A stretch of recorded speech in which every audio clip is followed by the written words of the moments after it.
जय श्री राम। मैं पंडित हर्षय पौनीकर आप सबका मेरे भाग्य चक्र दी फॉर्चून टेलर कार्यक्रम में बहुत बहुत अधिक स्वागत करता हूँ।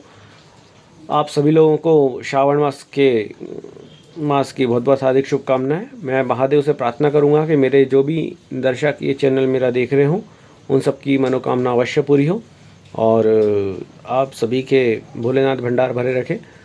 आज हम बात करेंगे नाग पंचमी की।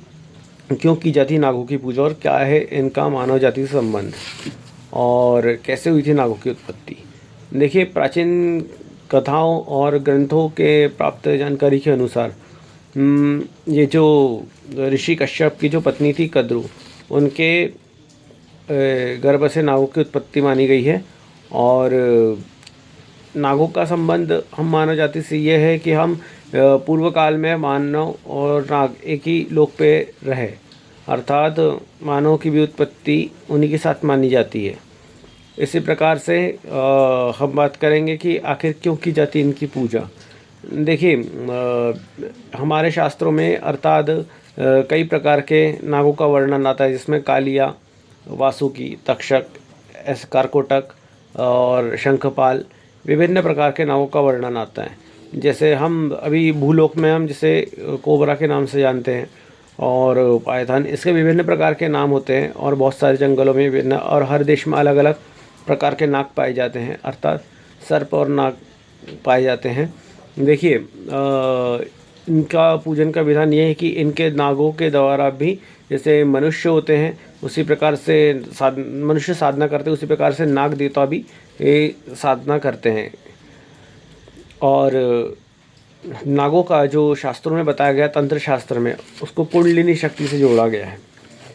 तो आपने देखा होगा भगवान शंकर जी के गले में नाग देवता रहते हैं और भगवान विष्णु शेषशैया पे सोए रहते हैं। तो हमारे जो शरीर में, सूक्ष्म शरीर में 7 चक्र होते हैं और हमारा जो मूलाधार चक्र होता है वहाँ पे एक कुंडलिनी बनाए अर्थात एक कुंडलिनी होती है जो सर्पाकार होती है। और पंचमी तिथि को जो हम नाग पंचमी बनाते हैं, तो पंचमी तिथि के कारक बृहस्पति है। जब हमको कोई गुरु मिलता है तो हमारे शक्तिपात द्वारा, जब अपने मंत्र द्वारा, वो जो गुप्त मंत्र रहता है उसके द्वारा कुंडलिनी शक्ति जागृत होती है। हमारे कई जन्मों के पुण्य, संचित पुण्य वहाँ एकत्रित होते हैं और कई जन्मों के पुण्य के बाद हमको गुरु की प्राप्ति होती है। और जब उनके द्वारा कोई मंत्र दिया जाता है तो हमारी शक्ति ऊपर उठती है, अर्थात ऊपर सहस्त्रार की ओर उठती है। तो जब उससे मिलन होता है, सहस्त्रार क्षेत्र बैठते हैं, तो हमें मोक्ष की प्राप्ति होती है, क्योंकि गुरु मोक्ष का द्वार है। जैसे मोक्ष त्रिकोण की यदि बात करूँ तो जिसमें होता है कर्क, ज्योतिष में कर्क, वृश्चिक और मीन राशि, ये मोक्ष त्रिकोण की राशि बनी है, ब्राह्मण वर्ण की राशियाँ मानी गई हैं। तो इसमें एक नक्षत्र आते हैं, जैसे पहला तो कर्क राशि आएगी। तो और ये जो अभी श्रावण चल रहा है, तो श्रावण मास आपने अधिकतर देखा होगा, कर्क संक्रांति लगने के बाद में श्रावण मास का प्रारंभ हो जाता है। और कर्क राशि में 3 नक्षत्र आते हैं, पुनर्वसु, और पुनर्वसु के साथ में आते हैं उसके बाद में पुष्य और अश्लेषा। तो पहले अब कर्क राशि की बात करते हो, कर्क जो मास अर्थात जो कर्क संक्रांति होती है उसमें किया जाता है, श्रावण मास मनाया जाता है। तो जैसे पुनर्वसु ने, इसके स्वामी बृहस्पति, उसके बाद पुष्य नक्षत्र आते हैं पालन पोषण के, और उसके बाद में आता है अश्लेषा नक्षत्र, जिसके देवता भी सर्प माने गए हैं। यदि गुरु के द्वारा अपने जो शिष्य रहते हैं उनका पालन पोषण किया जाता है और उनको पुत्र की तरह देखा जाता है। उसके बाद में जो आता है अश्लेषा का सर्प, तो उसके जो देवता सर्प है, तो एक काफ़ी रहस्य होते हैं। उन रहस्यों को उजागर करना, अपने छात्रों को बताना, शिष्यों को बताना, ये गुरु का कर्तव्य। उनके अंधकार को दूर करना, अज्ञानता के अंधकार को दूर करना है गुरु का कर्तव्य माना गया है। तो जो ये पूरा चातुर्मास है काफ़ी सीखने के लिए है। और इस प्रकार इसके लिए हम सर्पों की पूजा की जाती है। और विभिन्न प्रकार की हमको और भी कहानियाँ मिलती है किंवदंतियों के अनुसार। इस दिन हम कोई चीज़ काटी पीटी नहीं जाती है और सबके कुल के परंपरा के अनुसार, और ख़ास करके दक्षिण भाग में इनकी विशिष्ट पूजा की जाती है।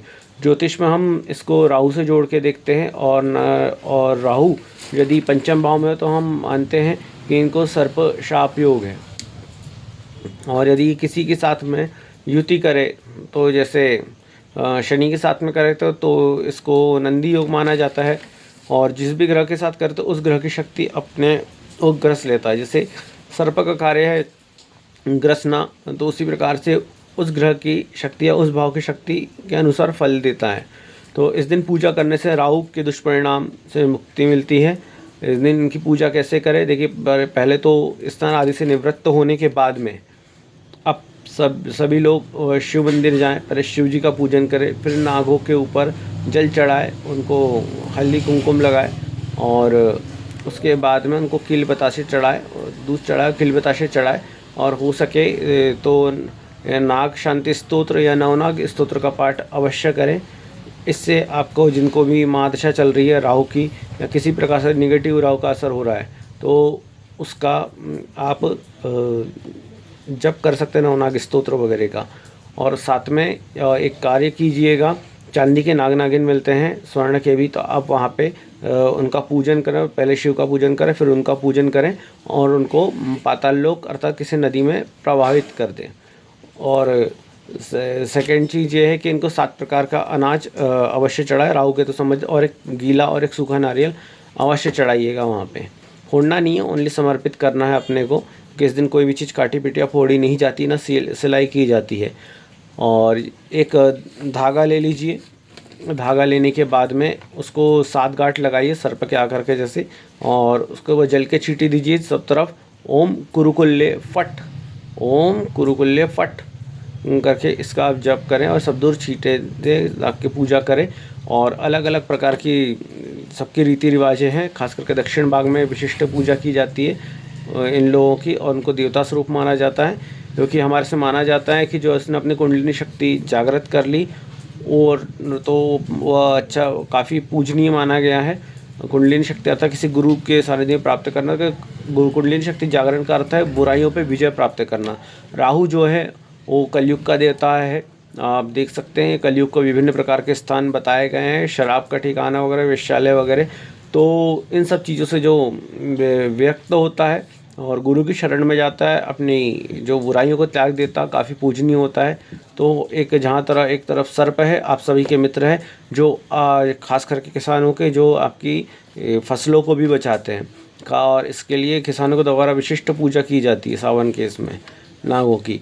तो इस प्रकार से आप पूजन अवश्य करें। और अगर मेरा चैनल पसंद आया तो लाइक शेयर अवश्य कर सकते हैं। धन्यवाद। नमस्कार। ऐसे ही विभिन्न प्रकार के कार्यक्रमों की जानकारी के लिए इस चैनल को सब्सक्राइब अवश्य कीजिएगा। धन्यवाद।